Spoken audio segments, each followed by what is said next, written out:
From the News Channel 8 studios, Let's Talk Live with your hosts, Natasha Barrett and Doug McElway. Welcome to Let's Talk Live. Today on the show, you can find out how to save big on little expenses. And a celebration of sport, a celebration of equine beauty is coming to a new stage show called Cavalia. Looking forward to that. Yep, and Arch is back with his picks and pans for the weekend box office. But to start today off, we're going to talk about a topic your parents probably talked to you about, right? They Maybe not never you. did. Maybe you. They never, mine didn't. Should a man and woman live together before marriage? Well, millions of people have weighed in on that cohabitation question, but what is the reality of that subject? Psychologist Dr. Maya Coleman-King joins us now to talk about it. Thank you very much for coming in. Thanks for having me. Boy, you know, back in the 19th subject. It is. In fact, they used to call it shacking up, and that was sort of derisively referred to as shacking up. But that all changed, I guess, with the sexual revolution in the 60s. Exactly. It's much more popular now in the last decade or so. You find much more young people who think that it's a good idea to try the relationship out before getting married. Now, there's new stats out there. It's a study that was done saying, a study of more than 1,000 married people found that almost 19% of those who lived together before getting engaged had at some point suggested divorce, compared with 10% of those who waited until marriage to live together. What do you think about those stats? It's actually quite counterintuitive. A lot of people think if we try this out and we get to know each other that we'll be happier when we get married. But actually, people who do live together first are actually less happy and have, more marital problems once they've decided to go ahead and get married. Why is that? Yeah, you'd think the kinks would be out. I know he's a loud eater. I know he does this. Maybe he talks in his sleep. We've got that all patted down, and it'll be a happy marriage. Well, there's this concept Dr. Stanley at University of Denver came up with, called inertia, where you kind of get shacked up and you begin to commingle, maybe have kids, buy a house, and do these different complicated things where maybe that wasn't the right person, but now it's so difficult to actually separate that you go ahead and make some assumptions. Well, we've been together, why don't we go ahead and tie the knot? But maybe you missed your opportunity to meet the right person. So it's really a question of convenience. You've kind of fallen into a pattern of sharing various things. You're sharing your cooking utensils. You got one vacuum cleaner, maybe one big screen it's hard TV. to cut that thing in half. And you start thinking, this is not too bad. I think I'll stay here, but it may not be the right person. Yeah, one of the big problems is there's not a lot of communication. There's not a lot of planning. You didn't really decide. A lot of times people kind of slide into it. But isn't it good to try it out before you actually have that ring on your finger? You try out the model, and maybe it isn't for me, and then I move on. You know what's missing when you try it out? A lot of times people haven't committed, and when you don't commit, you haven't really made a decision. So you end up being less happy in that relationship because you haven't discussed and made a very conscious decision. And isn't that what marriage vows are all about? For in sickness and in health, for richer or poorer, all that kind of stuff. For one vacuum or two. I mean, you said it, commitment. I mean, there is, when you are shacking up, to use that derisive term again. You love that term. You just wanted to say that once. I mean, you got one hand on the doorknob. You can leave. Exactly. But when you're married, you got that whole society looking down on you, and the court system as well. Exactly. And some of the things that are really important in a positive relationship and in a happy marriage are that commitment as well as communication. And one thing that we don't really work on is compromise. And so if you've started shacking up and you haven't talked about these things, you don't really work out. How are you going to compromise and make those big, important decisions? So we're trying to say our parents were right that you shouldn't do this. You know what I mean. Mom and Dad saying, "Are you sure about this?" Well, that's what the research is telling us, that the people who they've actually, got the information from, they're less happy if they've already shacked up. Interesting. I would like to see the stats on, more and more people aren't getting married.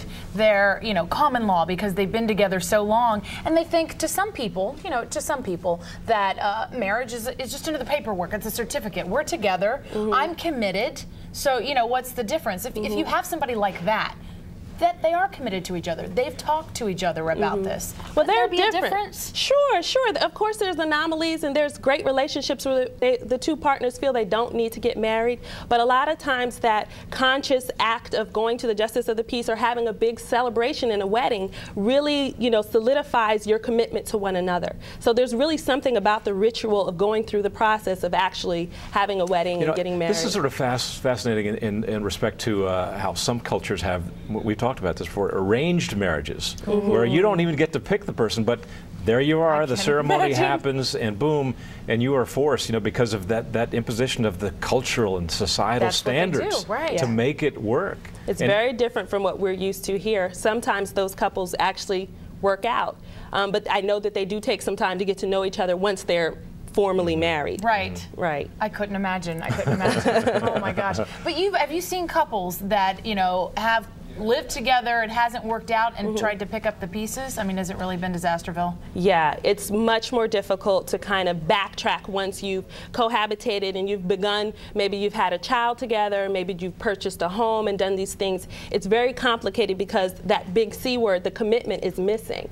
You may have committed to, raising a child, but now one person wants to live on a different coast, and there's big, situations like that where people made assumptions.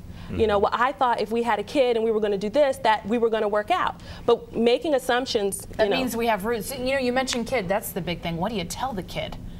I mean, it's a difficult that's a different thing than just, halving up the utensils in the vacuum, as he said. I mean, that's a bigger thing. Exactly. You often find yourself in court trying to work things out, having a judge or someone else come in the middle and try to figure that out in terms of, custody of the child, visitation, all of those things get very complicated. And how do the courts treat that differently, though? I mean, the breakup of a family, if there's a child involved, versus the breakup of a marriage where a child is involved. Are the consequences greater for one or the other? I guess it depends where you are, where you live. I think it depends. I think it depends on the family court system that you're involved in. I'm actually not that familiar with what kind of decisions are made, but I'm sure the best interest of the child is always what's taken priority. Right, right. So talk to each other. Well, this is revealing because people just take it as such a matter of course in this day and age that it is a way to get to know your partner, but it may not stand the test of time as much as people had thought. Exactly, and it's so counterintuitive because you'd think if I live with you, then I'm going to get to know you and we'll have a better marriage in the end. But really, all of the risk factors are much higher when you've actually decided to shack up first. Interesting study. Dr. Mia Coleman-King, thanks for coming in. Thanks so much for having me. Appreciate you coming in. Also on the show today, are you throwing away money by being careless? Find out how you could save hundreds of dollars a year.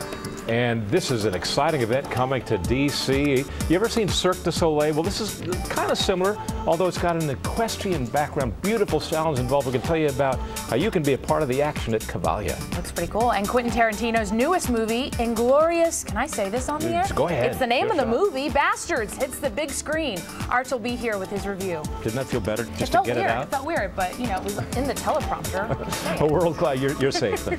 A world-class female runner is facing some serious accusations. Is she a she? Maybe she's a he. They're going to test her or whatever they do for this. We're going to talk about that. And visit Facebook. We're on Facebook. Talk to us on our wall. You can even get the hot topics before we go on the air. Or you can always go to our website. That website, letstalklive.tv. Be right back.